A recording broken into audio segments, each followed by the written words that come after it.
with the cooperation of religious leaders and political leaders of the time, not all Jews who are in Israel, we're in Germany or we're in Eastern Europe or during World War II, but it's a 2,000-year history. So you know how people has a psyche, has a collective memory. The collective memory of the Jewish people is very scarred, very wounded with the memory of being hurt. And so somebody says, some political leader says, we want to wipe your country off the map. Now, maybe some political analyst somewhere says, "Oh, don't believe that president of Iran. He's just mouthing off. Don't believe everything he says." As a Jew who was born just shortly after the Holocaust, it's really, really hard to not believe him. There are sermons every day all over the country in synagogues that say, if a political leader says we want to wipe the Jewish nation off the map, we have to believe him. Jews here around the world, Israeli Jews, are profoundly afraid. It may not look like that when you read their public statements, but that's what you most need to know. And there's a lot to be afraid of when Hamas is ruling next door. So those rockets, I've seen different 2,000, 4,000, 6,000. I've seen different numbers, rockets that over the past 3 years have been sent from Gaza over to little towns in southern Israel. They're not very technologically sophisticated rockets, so they don't do nearly as much damage physically as Israeli rockets do because they're not as sophisticated, but they cause terror, they cause fear, they cause PTSD, they cause children to bedwet and not be able to let go of their mother's legs. So after years of experiencing those rockets coming over, the Israeli population reached a point where they couldn't see straight anymore. Personally, I wish that the Israeli government had responded differently than it did. But I want for you to understand that there is so much fear in the Israeli population, and just when we were coming to a point where it looked like we might really be able to make peace with the Palestinian Authority on the West Bank, suddenly there was an election. I mean, we've all lived through this, and there's an election, and the election is horrible, and you're in for hell for a number of years. Well, suddenly the guys who were elected in Gaza, just to the west of the border, are the people who say they won't say the word Israel. Watch their public statements. You won't see a Hamas leader. They say it privately, but publicly they won't say Israel's name. Well, that just feeds the fear. That feeds the feeling within the Jewish population of Israel. Those guys, they only understand violence. The only way we can keep ourselves safe is through violence. I wish it were otherwise, but that's how they feel. I hope it will change. Rabbi Eilberg, let me bring another voice in. Thank you for your comments. Reverend Michael O'Connell, Father O'Connell, has been the pastor of the Church of the Ascension, which is a multicultural community here in North Minneapolis, in the north side of Minneapolis, since 1999.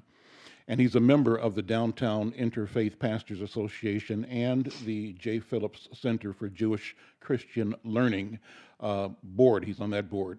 And he has worked closely with clergy and congregations in Minneapolis's Jewish, Christian, and Islamic communities to promote interfaith dialogue and understanding. And he's led trips with Catholic and Jewish congregations to holy sites around the world. And in 2001, he commissioned a sacred Holocaust memorial oratorio, which was called To Be Certain of the Dawn, and that was commissioned as a gift to Jewish people. Father Michael, good morning, and jump in, weigh into this dialogue. What do these expressions of concern and compassion and of fear mean to you, and how do you advise a community here in North Minneapolis to connect to pain in the world? Well, thanks, Al, and thank you for insight. I like to pick that up at least every other week at Milda's and find out more about what's happening in our community.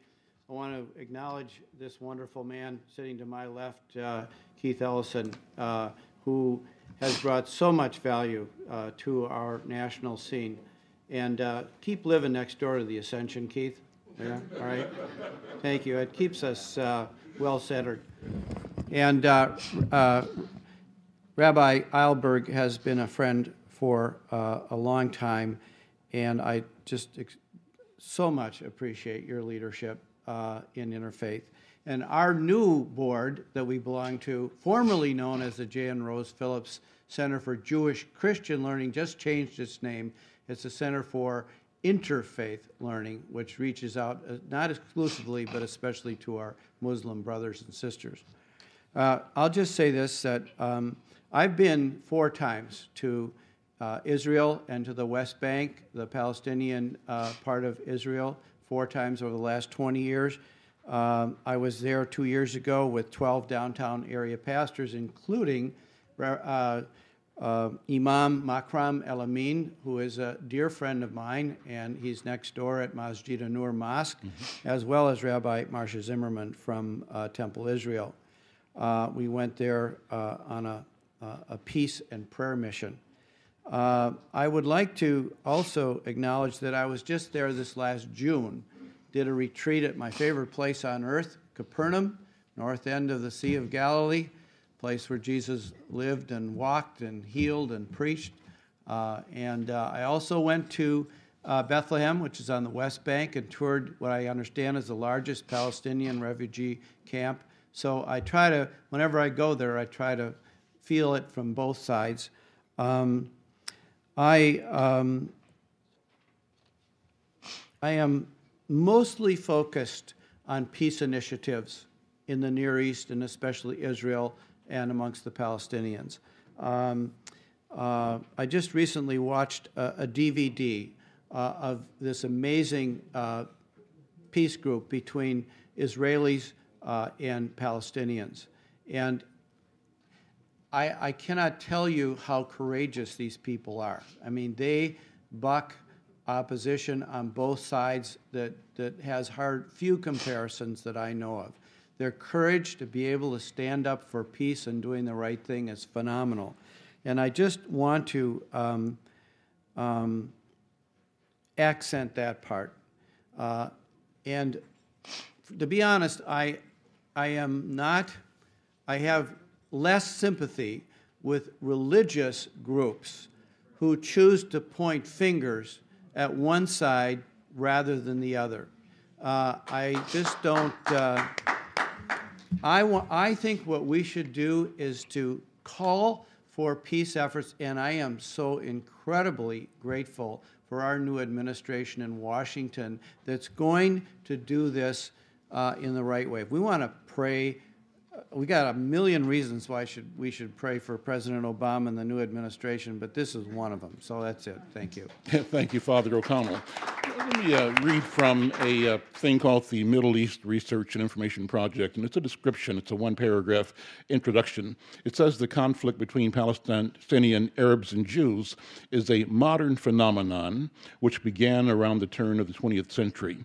Although these two groups have different religions, Palestinians include Muslims, Christians, and Druze, religious differences are not the cause of the conflict. It is essentially a struggle over land. And so let's speak to the question of land. How do we come up with a solution that acknowledges that at its root, this is a question of human beings determining sovereignty or the right to be in a land? Rabbi? I completely agree with the statement that you quoted. Contrary to popular belief, I think this is not fundamentally a religious conflict, although like many other conflicts, political conflicts around the world, religion is such a powerful force in people's lives that religion gets hijacked.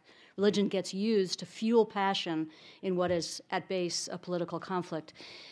This is unquestionably two people struggling over the same land, and among the many layers of tragedy about this is that we know the answer to the question. We've known the question you just posed, what the borders need to be, more or less, give or take a few kilometers. We know the answer.